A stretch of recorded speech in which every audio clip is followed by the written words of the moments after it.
നമ്മൾ ഈ അനാലിസിസ് നടത്തുന്നത് കഴിഞ്ഞ 2017 തൊട്ട് 25 വരെയുള്ള ഈ കംപ്ലീറ്റ് പേപ്പേഴ്സ് അനലൈസ് ചെയ്തതിന് ശേഷമാണ് ഈ അനാലിസിസ് ഉണ്ടാക്കിയിട്ടുള്ളത്.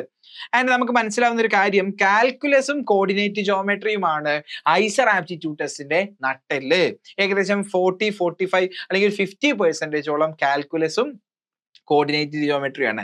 പിന്നെ റീസെന്റ് ആയിട്ടുള്ള ഒരു ട്രെൻഡ് എന്ന് പറയുന്നത് ഒരു ഭാഗത്തിൽ നിന്നും സ്പെസിഫിക് ആയിട്ടുള്ള മൾട്ടിപ്പിൾ ക്വസ്റ്റ്യൻസ് ചോദിക്കുന്നതിന് പകരം ഒരു പാർട്ടിൽ നിന്നും അല്ലെങ്കിൽ ഒരു ടോപ്പിക്കിൽ നിന്നും ഒരു ചോദ്യങ്ങളൊക്കെ വെച്ച് മാത്രമേ ചോദിക്കുന്നുള്ളൂ. അതായത് കുറച്ചും കൂടെ ഒരു one question for a topic എന്നുള്ള രീതിയിലേക്ക് ഡൈവേഴ്സിഫൈഡ് ആയിട്ടാണ് ഇപ്പോൾ ക്വസ്റ്റ്യൻസ് ചോദിക്കുന്നത്.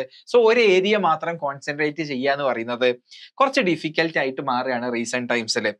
ആൻഡ് ഒരു ഗുഡ് ന്യൂസ് എന്ന് പറയുന്നത്, ആസ് എ നീറ്റ് ആസ്പിറന്റ്, നീറ്റിന് വേണ്ടി റിപ്പീറ്റ് ചെയ്യുന്ന ഒരു കുട്ടിക്ക് മാത്സും കൂടെ പഠിക്കുന്ന സമയത്ത് എൻറ്റയർ മാത്തമാറ്റിക്സ് ഒന്നും പഠിക്കേണ്ട കാര്യമില്ല.